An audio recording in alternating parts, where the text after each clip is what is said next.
Welcome to Sonara's Deep Dive. Welcome back to the Deep Dive. We're here again, ready to sift through the sources and bring you the core insights on fascinating topics. And today, we are really immersing ourselves in something profound, the spiritual heart of West Africa.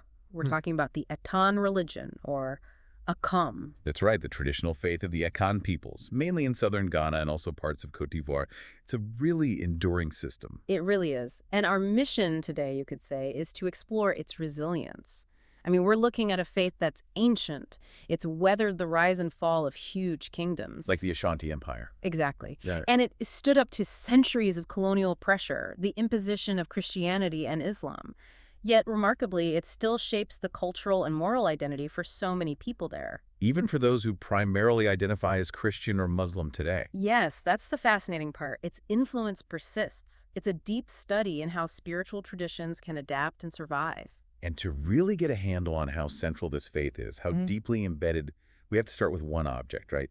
The Golden Stool of the Ashanti. The Sika Dwa Kofi, absolutely. Because it's not just, an artifact you'd see in a museum case. Right, it's not furniture.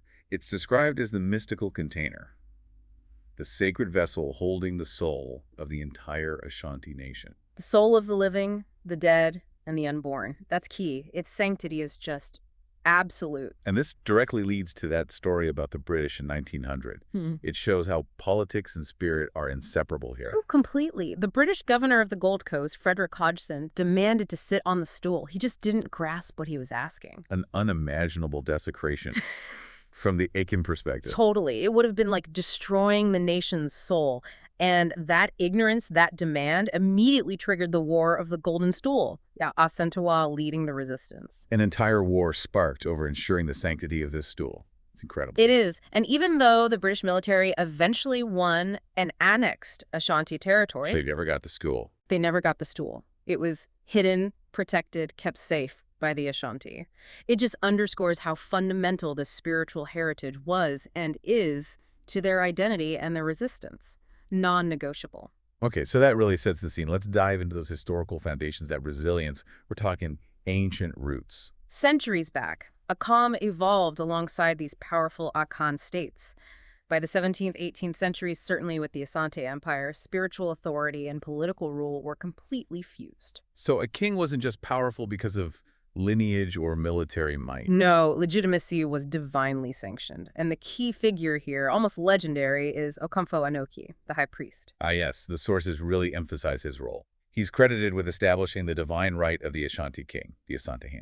And the story is just amazing. Legend says he conjured the golden stool right out of the heavens. It descended from the sky Wow. and landed gently on the lap of the first Asante Yaa, Osetutu. Whether you take that literally or symbolically, the impact is huge. Monumental. It did two things. First, it unified the Ekakan clans, who had been somewhat disparate before, under this one leader whose rule was clearly blessed by the heavens. A second. Second, it cemented the spiritual basis of the empire. The king's authority was directly tied to protecting that collective soul, housed right there in the Golden Stool. That inherent strength, that fusion, must have been vital when outside pressures started to build. Absolutely essential. Now, you had Muslim traders coming down from the north starting around the 15th century, but their religious influence, according to the sources, was relatively minor compared to what came later. Which was European colonialism. Yes, starting with the Portuguese, but really ramping up with the British from the 19th century, driven by, gold initially, and then the horrors of the transatlantic slave trade. And with colonial rule came Christian missionaries. A direct challenge. A direct and systematic challenge. They aimed to dismantle the indigenous beliefs, targeting the very institutions like the chieftaincy and the ancestor veneration that gave the Akan people their cohesion. But as the War of the Golden Stool showed, the resistance was fierce. They knew what was at stake. Exactly. Attacking the stool, attacking the ancestors that was attacking their very being. Protecting it was the ultimate act of cultural self-defense. Okay, so that brings us to the modern day, this persistence. But the statistics seem contradictory at first glance. They do. If you look at Ghana today, upwards of 70%, maybe more, identify as Christian or Muslim. Only a small percentage, maybe around 5%, explicitly say they follow the traditional religion. So if the numbers are that low, how can we talk about resilience? Where is it? That's the critical point. The resilience isn't in the official membership numbers, it's in the cultural persistence, often through syncretism. Meaning blending. Blending, weaving, Akan cosmology, the worldview, its customs, they didn't vanish. They wove themselves into the fabric of Christianity and Islam as practiced by Akan people. The underlying cultural software, if you like, remained dominant. But isn't that complicated? You have churches officially condemning idol worship, traditional practices. How does someone navigate that? Well, the sources suggest it's often a very pragmatic accommodation. It's based on perceived efficacy. People use both systems. So someone might be devout in church on Sunday. And then on Tuesday, if facing a persistent illness or maybe infertility or a string of bad luck they feel is spiritually caused, they might consult a traditional priest, an Okomfo, or a healer. Because the traditional system is seen as better equipped to handle those specific, often ancestral or spiritual problems. Precisely. Issues that maybe the church framework doesn't fully address or even recognize in the same way. It's seen as effective for certain domains of life. So Akom isn't just history. Elements are alive, woven into the everyday. Definitely. You see it in public life, pouring libation to ancestors at state functions or community gatherings. You see it in respecting traditional taboos, like not farming on Thursdays, Asase Yaa sacred day, in many areas. And people still consult traditional healers, spiritualists, Yeah. sometimes using the broad term juju practitioners. Yes. The core worldview, the understanding of how the world works, spiritually speaking, it endures. It's remarkably persistent. Okay, this history of resistance, this persistence, it all points to a really powerful worldview. To understand why they'd fight for a stool or maintain dual systems, we need to unpack that spiritual framework. Let's look at the Akan cosmos. It's hierarchical, polytheistic. Yes, and right at the very top, the absolute apex is the supreme creator god, Nyame, also called Anya, The ultimate source. omnipotent, omniscient, the origin of all life. He's the one who ordains your destiny, your inkrabia. The sources give him these incredible titles: Yankopan, Odomankoma, which means infinite inventor, Wow. and Ibo Odo, the creator. These names really emphasize his power, his self-sufficiency as the source of everything. But here's where it gets interesting. Despite being supreme, Nyame is often seen as distant, removed from daily human stuff. That's a key aspect, and it's often explained through this foundational myth, sometimes called the Great Retreat. Ah, the story about the woman pounding fufu. Exactly, that's the famous Ashanti version. The story goes that Nyame used to live very close to humans, right overhead, but people kept bothering him. The classic example is an old woman whose pestle, used for pounding fufu, kept hitting the sky, hitting Nyame. So he got annoyed and moved further away. Essentially, yes. He withdrew to the distant sky to get some peace. It's a fascinating way to frame it, divine distance as a result of human annoyance, not necessarily a moral failing. But even though he's distant, his supremacy is always acknowledged first, in rituals, in prayers. Always. He's the ultimate source of essentials like rain and sun. And historically, many Akan homes would maintain a Nyame dua. A god's tree. Yes, literally. Often a post with a fork at the top, holding a pot or vessel. It served as a simple, symbolic altar, acknowledging the creator, even if most daily ritual focused elsewhere. Okay, so below Nyame in this hierarchy. Comes Asase Yaa, the Earth Mother, sometimes called Asase Ifua. She's second only to Nyame. The personification of the earth itself. Exactly. Revered as the source of life, fertility, the provider of sustenance, she's the spiritual and physical ground of existence. Sometimes myth describes her as Mename's wife or companion. She's absolutely vital, especially in agricultural societies. Governing farming, the harvest. Yes. And her sacred day, Thursday, is widely respected, especially among Ashanti farmers, as a day the earth shouldn't be disturbed, shouldn't be tilled. And she's invoked right after Nyame in prayers. Immediately after. Yeah. And she also has this profound link to death. The body returns to her, the earth, the soul, the kra, departs. She's the womb people return to. So we have Nyame, the distant creator, and Asase Yaa, the immediate earth mother. But for day-to-day stuff, for intervention. That's where the abosom come in, and also the asuman. Abosom, these are the lesser deities, the spirits. Yes, a multitude of them. Often described as Nyame's children or messengers. They're assigned to specific aspects of the natural world, rivers, lakes, mountains, thunder, but also human activities like ironworking. There are hundreds. Like Tano, the river god. Tano, or Takora, is a major one. Wuzantwe, the spirit of the sacred lake. They're powerful, much more immediate and accessible than Nyame. You interact with them through their priests. And they can bless or punish. They sound a bit volatile. They can be. The sources describe them as potentially capricious if they're offended or neglected. They demand respect and offerings. They have specific shrines, sometimes just a feature of the landscape, like a specific rock or tree, or maybe a simple pot of water or an earthen mound. And each major abosom has its own specialized priest, the obosomfo. But here's that really interesting point from the sources about efficacy. Yes, this is crucial for understanding the Akan approach. Devotion to an abosom is quite pragmatic. If a particular deity or its priest stops producing results, if prayers aren't answered, if healing doesn't happen, if misfortune continues, then that deity's prominence can actually fade.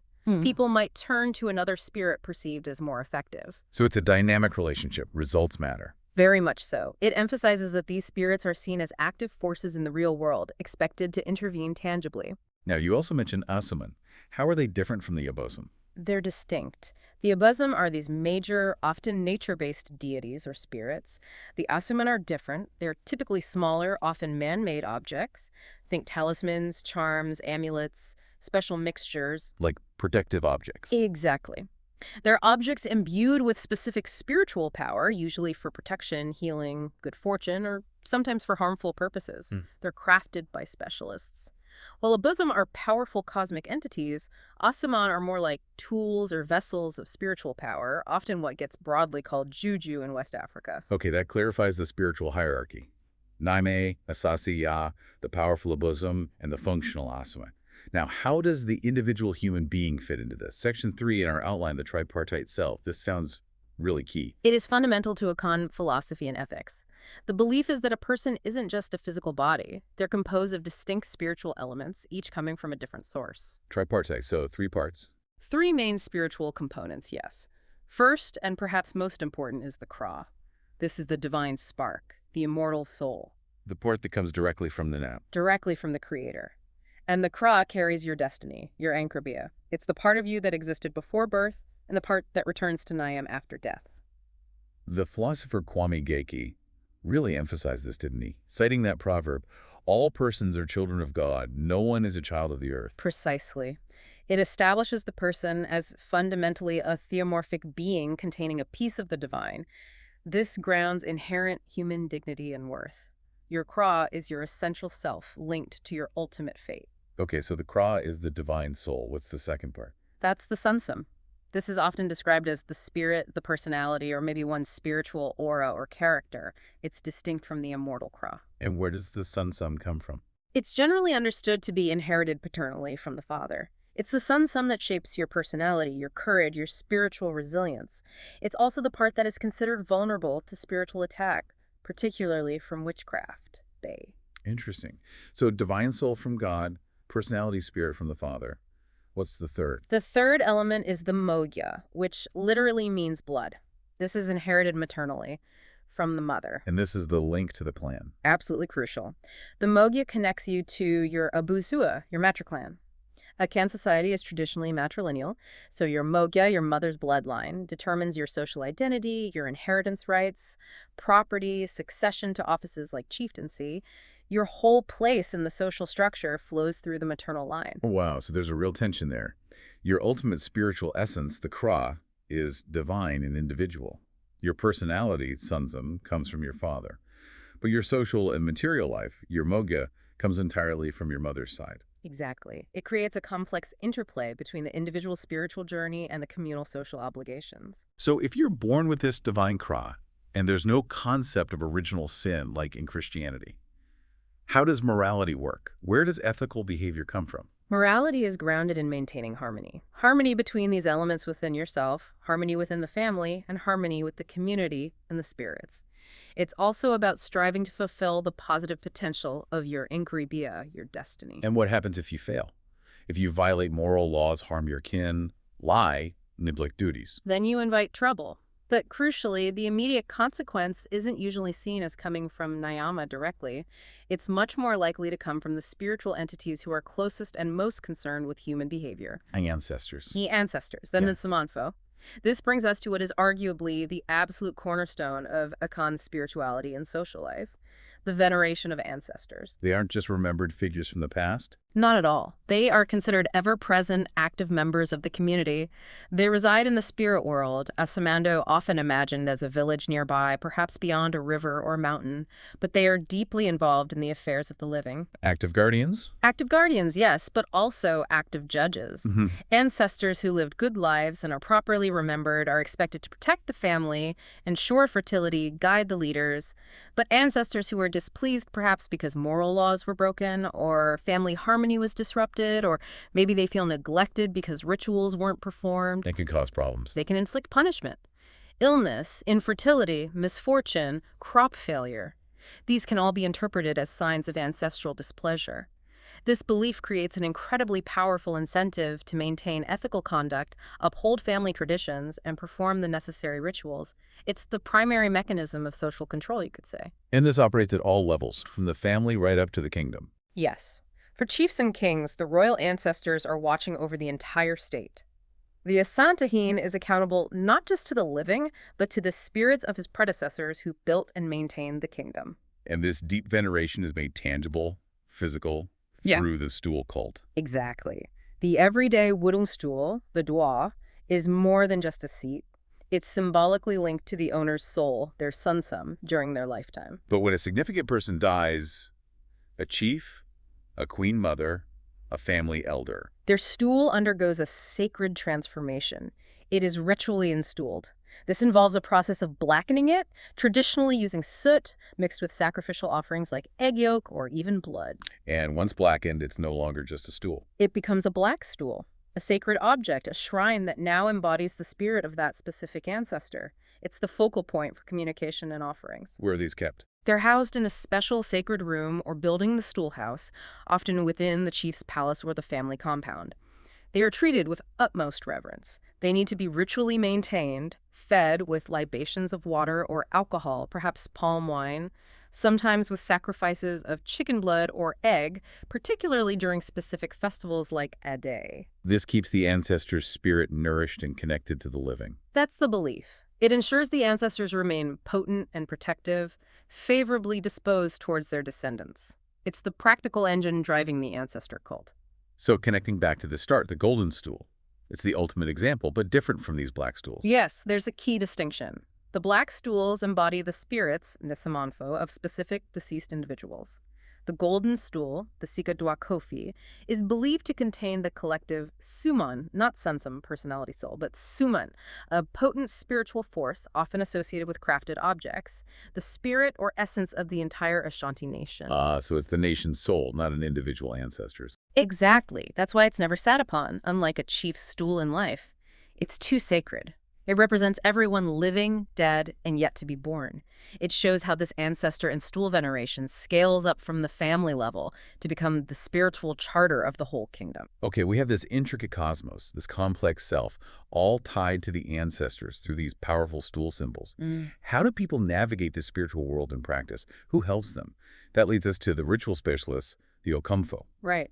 Okomfo is the general term for a priest or priestess. The word itself implies someone who is possessed or inspired by a spirit. So they are the intermediary. They are the essential intermediaries, the bridge between the human community and the abosom, the nature spirits, and sometimes the ancestors as well. Their roles are varied. They maintain the shrines dedicated to specific deities, they perform the necessary sacrifices, and crucially, they are healers. And possession is key to their practice. Spirit possession is often central.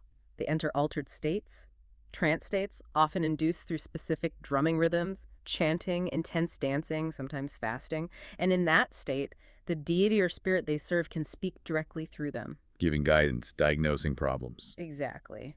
Revealing the spiritual cause of misfortune, prescribing remedies, delivering messages from the spirit world. It was through this kind of spiritual authority, these injunctions, that someone like Okomfo Anoke could command the respect needed to unite the Ashanti clans.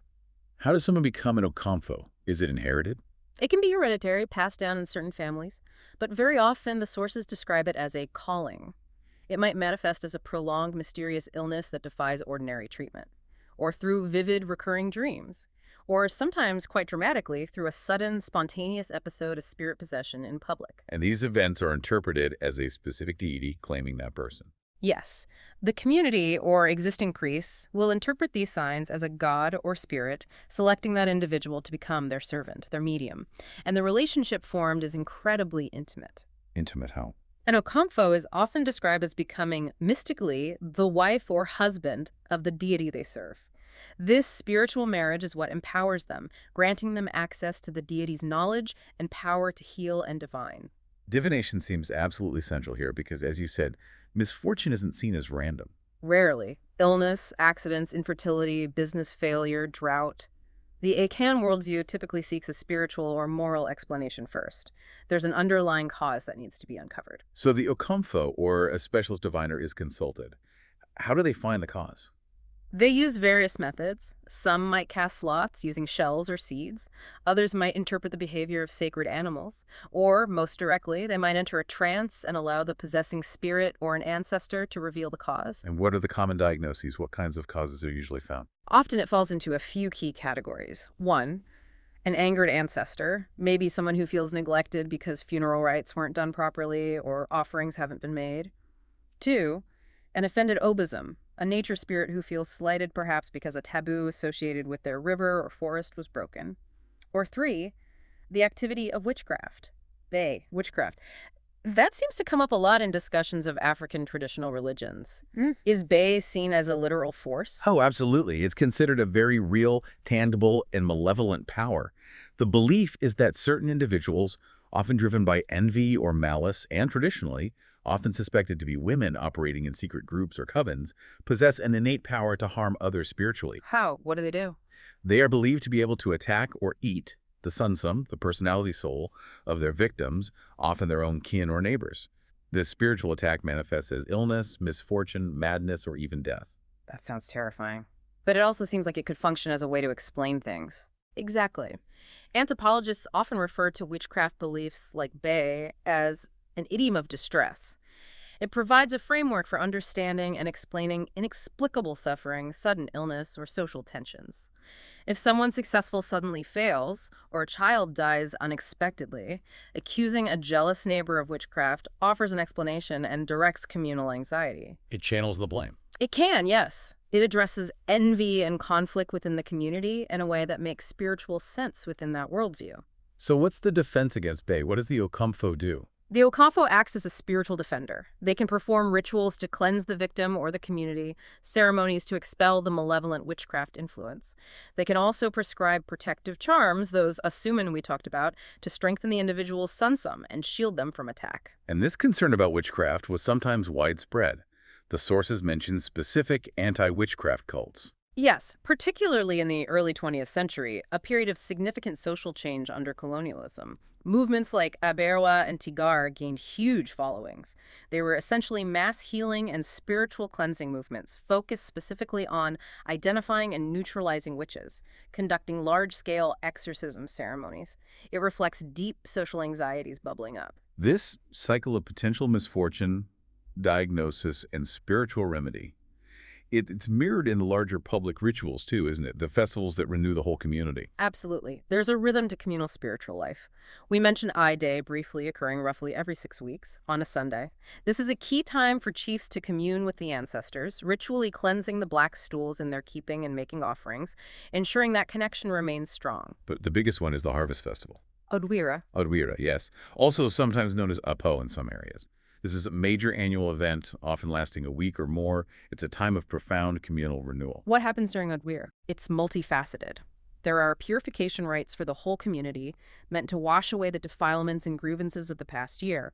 There are offerings of the first fruits, the newly harvested yams given first to Asase Yaa, the Earth Mother, and then to the ancestors. And the stools are involved? Critically, a central part of Odwira is the ritual cleansing and feeding of all the important ancestral black stools and the shrines of the major abosom. It's like a spiritual reset for the entire kingdom or community. And it culminates in feasting. Yes. Sacrifices are made livestock like chickens, sheep, sometimes cattle.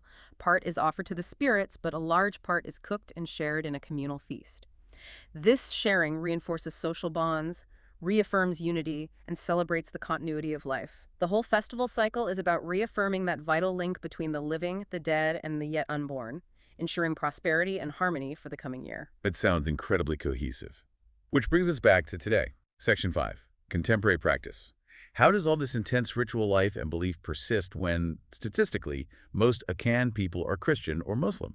It persists through that uneasy but functional accommodation we discussed. The underlying spiritual framework, the worldview that sees ancestors as active in misfortune as potentially spiritual, remains deeply ingrained for many, regardless of their official religious affiliation.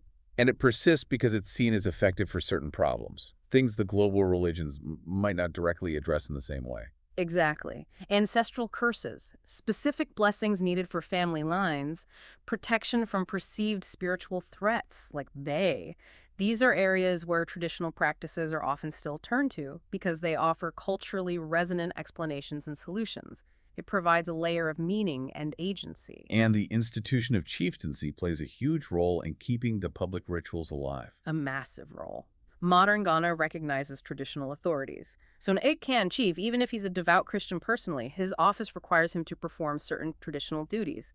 He must preside over the key stool rites, pour libations at public events, lead prayers to the ancestors in his capacity as chief. So the role keeps the rituals going. It institutionalizes them. As long as the chieftaincy structure exists, these core rituals, especially those related to the stools and ancestors, are maintained. They might be modified animal sacrifice, replacing historical human sacrifice, for example, but the essential structure endures because it's tied to legitimate political authority. Beyond just maintenance, though, there have been active efforts to revive and modernize Akom, like the Africania mission. Yes, that's a significant development starting in the 1980s. Founded by Osofo Okomfo-Dama, who was actually a former Catholic priest. A former priest founding a traditional revival movement. Exactly. Africania is a conscious effort to promote traditional African spiritual values, specifically Akom, as a valid modern religion. They're not just about preserving old ways, they're trying to adapt. How so? What kind of adaptations? Things like translating traditional prayers into English, simplifying some of the more complex or perhaps inaccessible rituals, creating standardized doctrines, essentially trying to repackage the ancestral faith to make it more appealing and relevant, especially to younger, urban, educated Ghanaians who might feel disconnected from village-based traditions. They aim to present it as a coherent, organized theology comparable to world religions. Which connects neatly to the intellectual legacy. Akom isn't just folk practice. It's been seriously studied as a philosophy. Very seriously, particularly by Ghanaian scholars themselves. You can go back to the 1940s, figures like Dr. J.B. Dankwa. What was his contribution? Dankwa argued forcefully that the Akan conception of Nyame, this supreme, transcendent, all-powerful creator, was evidence of sophisticated monotheistic thinking that existed before significant Christian influence. He was positioning Akan traditional thought as a legitimate philosophical system on its own terms. And later scholars, like Kwame Gaike, went even deeper. Much deeper. Geki's work is really foundational for understanding the nuances. He meticulously analyzed the Akan conceptual scheme, God, Nyame, destiny in Grabeya, and the concept of the person, Kra, Sensum, Mogya. He explored the intricate relationships between these. Focusing on that idea of the Kra, the divine soul. Yes, he used the concept of the Kra to argue for the inherent dignity of the person as a child of God in Akan thought.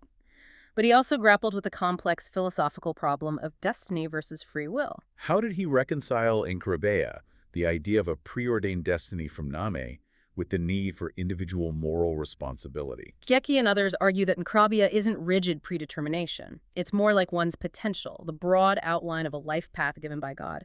But individuals have agency, free will, to either strive to fulfill the good aspects of that destiny or to deviate from it through bad choices, immoral actions, or neglecting spiritual duties. So your choices matter. They impact how your destiny unfolds. Absolutely. And because there's no concept of original sin, the focus isn't on atonement for some inherited guilt. It's on living well now, maintaining harmony, fulfilling your potential, and avoiding actions that anger the ancestors or spirits. Morality is proactive and has immediate spiritual consequences. This level of philosophical analysis really elevates Akom beyond just religion into a comprehensive worldview. It absolutely does. It's a rational theology, an ethical system that scholars have shown stands up to rigorous intellectual scrutiny. And finally, we should touch on its reach beyond Africa, the diaspora. Yes, briefly but importantly. Elements of Akan spirituality, sometimes referred to using terms like kung fu, which seems derived from Akom or Okamfo, managed to survive the horrors of the Middle Passage. Especially among maroon communities. Particularly in places like Jamaica, among communities of escaped slaves who formed their own societies. There, Akan beliefs reverence for ancestors, the importance of the earth deity, sometimes associated with the Asase Yaa, specific drumming styles, spirit possession practices, even perhaps the Akan day names or sense of Saturday being sacred. These elements syncretized, blended with Christian forms. Leading to practices like Mayal or revivalism. Exactly. These Afro-Caribbean religious forms show the incredible resilience and adaptability of the core Akan spiritual framework. It's proof that these ideas traveled and took root, transforming but enduring thousands of miles away. It's truly one of the world's great resilient traditions. Okay, let's try to synthesize this deep dive. What are the absolute key takeaways? Well, first, the Akan religion, Akom, is fundamentally theocentric, centered on Nyame, but in daily life, profoundly ancestor-centric. It's structured by that clear hierarchy. Nyame at the top, Asase Yaa, the Earth Mother below, then the host of active spirits, the abosom. But the real engine of its resilience, its enduring power, seems to be that cult of the ancestors, the Nisamonfo. That connection provides social glue, moral order, continuity, all made tangible through the potent symbolism of the stools, especially the black stools. Absolutely. And second, thanks to thinkers like Gekyu, we can appreciate Akom not just as ritual, but as a sophisticated philosophical system. It offers a complex understanding of the self, that tripartite structure of Kra, Sunsum, Mogya, and a robust ethical framework based on harmony, destiny, and accountability to the ever-watchful ancestors. So for our final thought, let's go back to that Akan proverb. No one lives who forgets the ancestors. We've seen so much evidence that fear of ancestral anger or hope for ancestral blessing still guides behavior, even for people who identify with other faiths. They still worry about family curses or seek ancestral favor. It's deeply embedded. So what does this profound cultural persistence tell us? Does it suggest limits to religious conversion? Does it show the enduring power of indigenous heritage to enforce ethical norms, maybe even when modern state institutions seem to falter? What role does this living relationship with the dead continue to play, not just in Ghana, but maybe in shaping identity and morality across the world today? Something to think about. Thanks for tuning into Sonara's Deep Dive. Don't forget to subscribe so you won't miss any of our future episodes. I bring you fresh content every week. Thanks for listening.